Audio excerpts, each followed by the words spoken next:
there is an automatic procedure within the human body which, if not interfered with, will do away with sickness, trouble, sorrow, and death.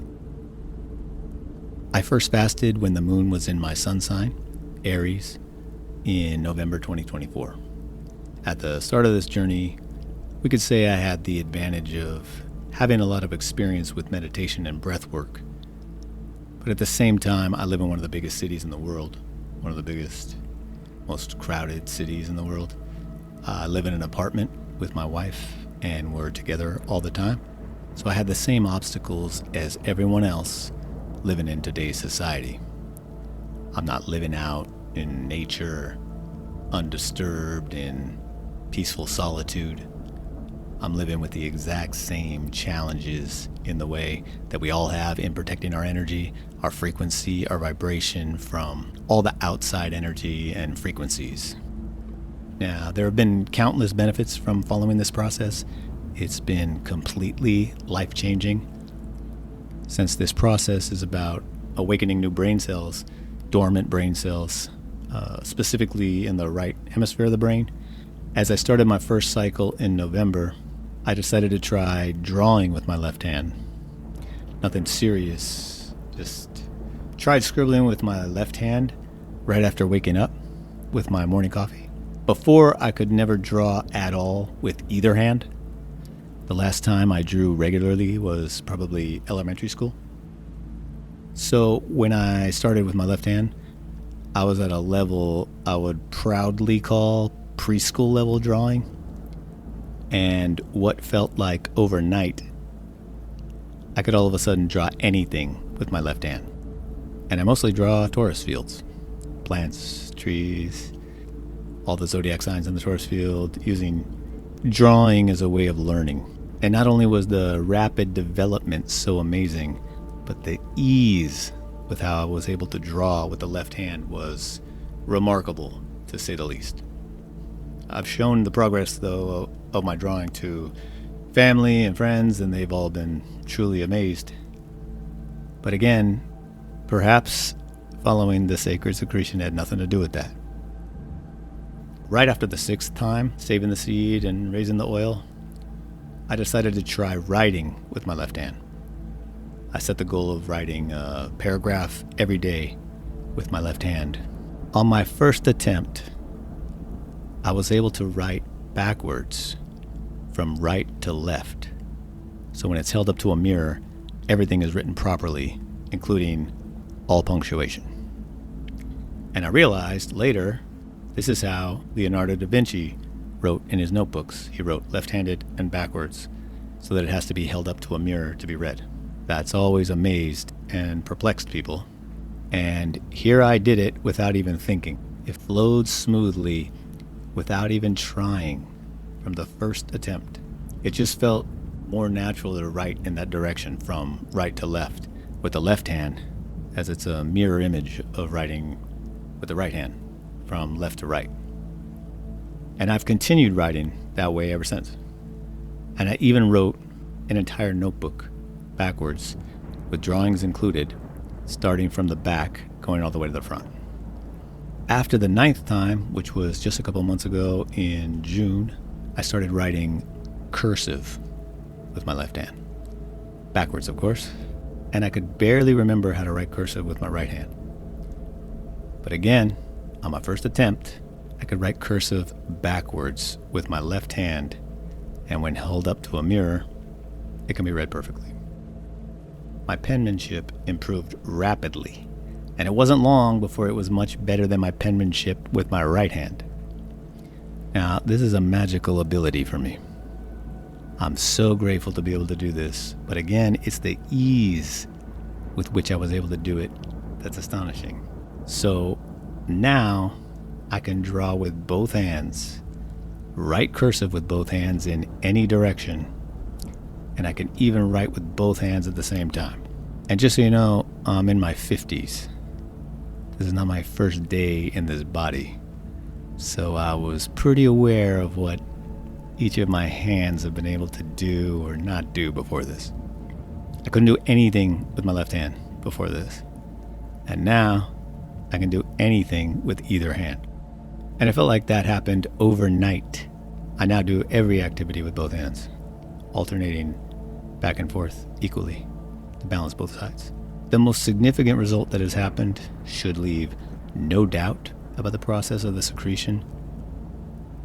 The light turned on inside me. The light appeared. The light of the pineal gland lit up, just as it's described in so many old accounts. Right before the fourth time, when the moon was in Aquarius, about 4 days before the moon entered Aries, I was waking up in the morning.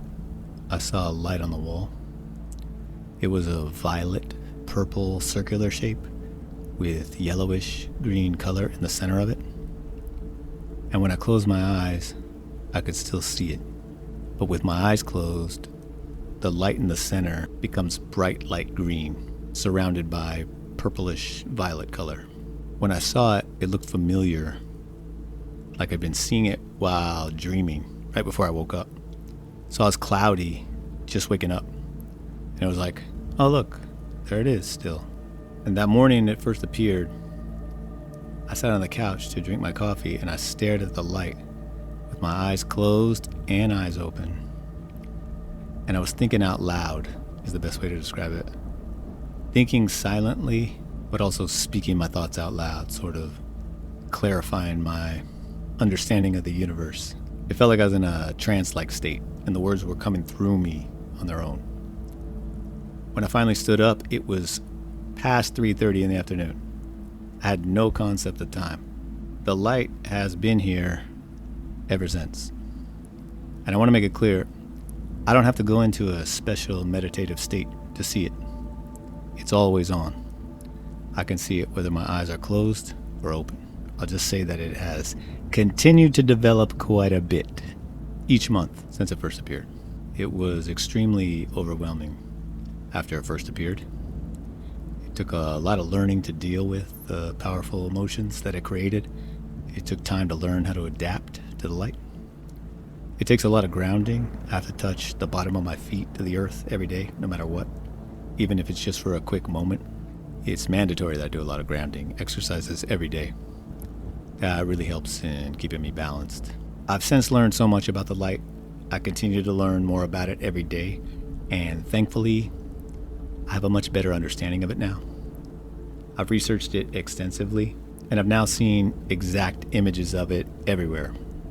In ancient paintings, even in nature. There are flowers that look exactly like it. It basically looks exactly like most images of the crown chakra, but mixed with the bright green color of the heart chakra in the middle. And the colors change shades and invert based on the light and whether my eyes are open or closed.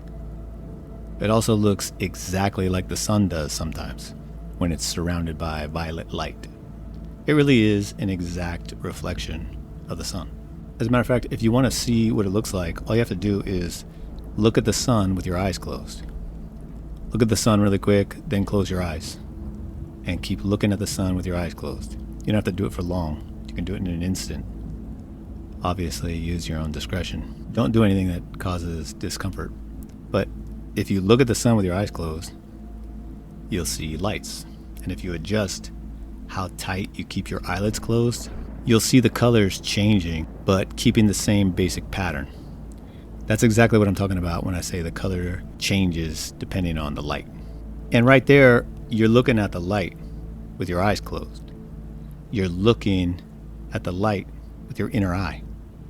And looking at all the detail of what you see trains the optic thalamus. You're training the inner eye to see. You're exercising the eye. And with regular practice, it will continue to develop. You can do the same thing with the flame of a candle. You stare at the flame for a long time, then you close your eyes and stare at the light. And the more you look at all the detail, the more you're training the inner eyesight. Just training that inner eyeball, and it'll get better and better and develop more and more. For me, it comes alive in the evening. Whenever it's around 6 p.m., it starts to tingle and vibrate in the space between my eyebrows. And sometimes it does that even early in the day. But every day it really starts waking up and becoming active as evening approaches and it's starting to get darker out. Then at night, it's like a light show. It's very vibrant and active every night. Right before the 7th time, 3 or 4 days before the secretion period, the center of the circle widened. It became bigger and brighter. And right after the secretion period, I learned to look into the light, like looking into a flame, and I could see images like watching a video. But it's all in that same light greenish, yellowish color. The way I discovered that the first time, I noticed I could actually see a man and woman on a balcony overlooking hills and homes in what looked like another country. So rather than just looking at the light, I learned to look into the light, like watching a screen. And I've since learned by looking into the light, you can see whatever you intend to see. And some things you never intended to see. After that, the light began to move into different shapes and patterns. It's always in movement. It's very similar to a flame, but it can stay in certain shapes for days or even weeks. Like, if it's in the shape of a, say, Vesica Pisces, there's still movement like a flame, but it stays in the shape of a Vesica Pisces. The only shape pattern that I've been able to notice happening at a certain time so far is, interestingly enough, when the secretion period is ending. The light forms the same shape as the secretion period is coming to an end. It's done that the last 4 times so far. And of course, I'll show you what that looks like. It was right before the 8th time when the eyes appeared. I was able to see 2 eyes, one on each side of the light, looking back at me. And this, of course, is a little concerning at first, but I've come to understand them better as well. And I see them as a reflection of me, like I'm looking in a mirror and seeing my 3 eyes looking back at me. The eyes are also always there when I close my eyes, but sometimes they're more prominent than others, and I usually have to look for them, and then I can see them. That's all I'll say about the eyes for now. The last huge result that I'll share with you for now is the most recent time in August. It was my 11th time, and as it says in God, Man, Made Flesh, that it gets more powerful each time we save the seed and raise the oil. It gets more and more powerful each time. And that's been true in my experience.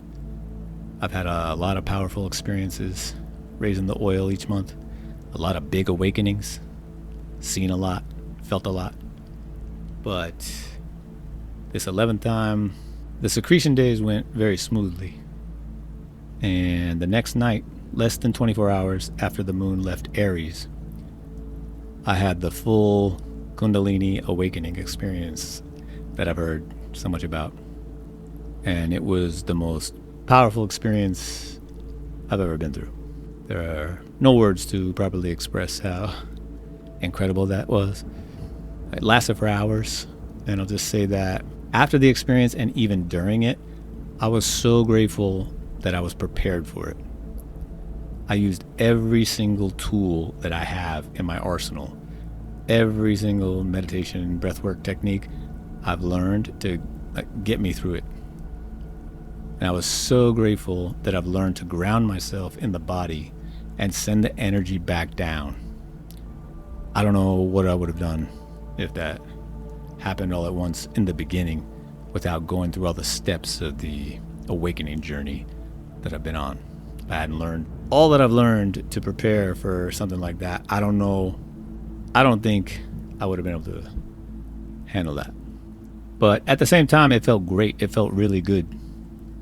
My whole skull was vibrating, and it was the most beautiful light show I could ever imagine, which I kept saying and thinking throughout. The best way I can describe what it looked like, it was like a waterfall going in reverse. Imagine a big, thick waterfall of violet-colored light going up, and mixed in that violet color were tiny little bubbles of every color of the spectrum. I kept pulling the energy up using the most effective techniques that I've learned that have worked for me, like squeezing at the bottom of the spine, pulling it up with the stomach lock and the neck lock, and keeping my tongue locked in proper position, with it reaching way up at the roof of the mouth, touching the soft palate.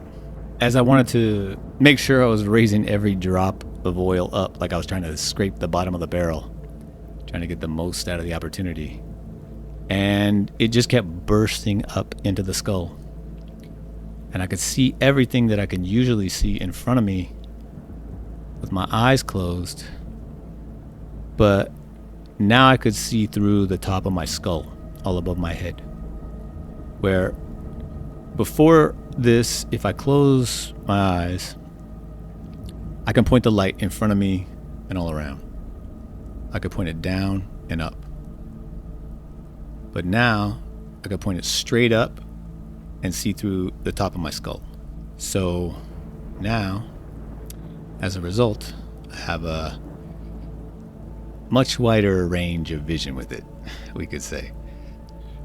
As far as the timing, I see it as the whole moon cycle rather than just a few days.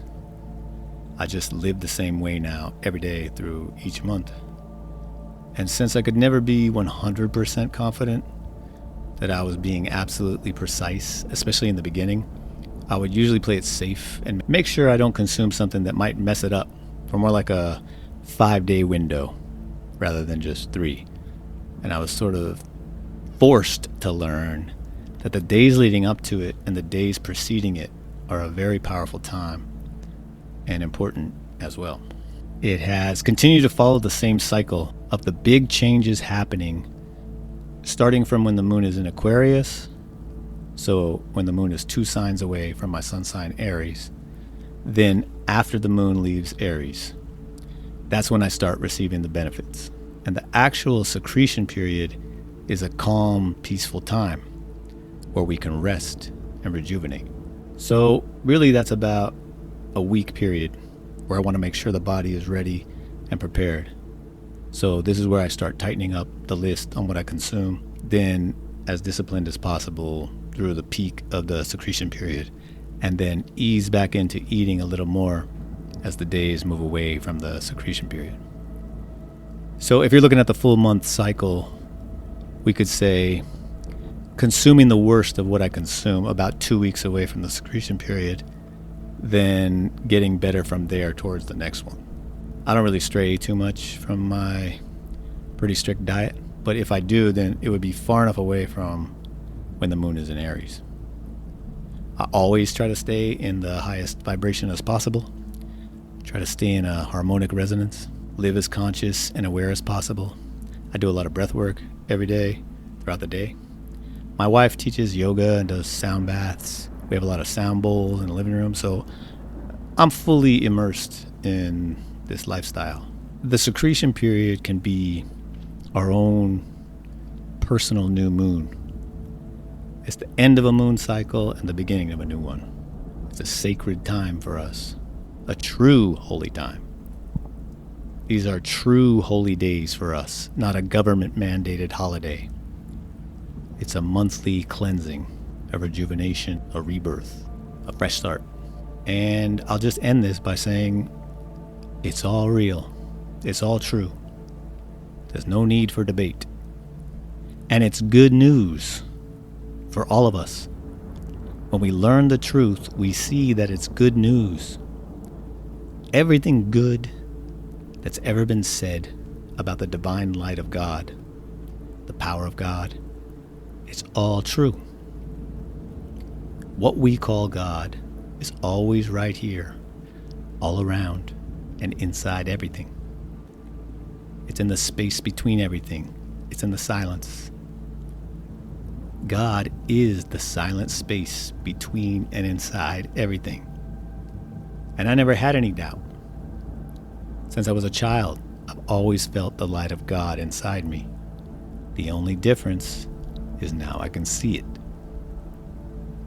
And we can all feel it and see it if we open ourselves up to it. I know that all of us can turn the light on inside of us. It's meant to be turned on. There's real power there if we want to reach out and grab it. All I did was simply follow the instructions. The key is not to get in the way of the natural process. Just don't do anything to mess up the process, disturb the process. We have enough obstacles in our way with all the poisons and all the food, all the harmful frequencies we're constantly blasted with. We have to try our best to stay in the highest frequency as possible. Stay in a harmonic resonance, stay in harmony, stay balanced. And if we want to experience higher consciousness, then we should start being more conscious. Consciousness is simply awareness. Higher awareness is heightened senses, heightened sense perception, heightened sight, heightened hearing, heightened sense of feeling, heightened intuition. There's so much more to see than just the physical world. Everything is conscious, and with heightened senses, it's easier to see that, to feel that, to realize that, to understand that. And if you're already able to see the energy field, to perceive the energy field, and I know that some of us are able to, then you can use the light from the pineal gland like a flashlight to shine on specific parts of it to see more detail. The same way you use any flashlight to see better in the dark. I'll end this with a reminder, something that's obvious and easily understood. The light always overcomes the darkness. Always. The light is much stronger than the darkness. And I can show how you can prove that for yourself so simply. It's even easier with visuals, but I think it's easy enough for us all to understand even without visuals. Okay? There is light and there is darkness. Darkness is the absence of light. So if in the largest amount of darkness there is the tiniest speck of light, that is no longer darkness. That is now a tiny speck of light. See? There can't be darkness in light. Darkness is the complete absence of light. There can't be absence of light in light. Makes no sense. Doesn't work. Possible. This is why the forces of evil have to work so hard to keep us from the light. With all the positions of power they've been in control of for so long, you'd think it'd be enough to just do a few things to keep us in darkness. But no, they have to try anything and everything, working around the clock 24/7 to come up with new ways to spread darkness. Because they know if we shine any amount of light on darkness, darkness ceases to exist. So let's always remember we have the power to rid the world of darkness whenever we choose. And it can be done in a very simple way.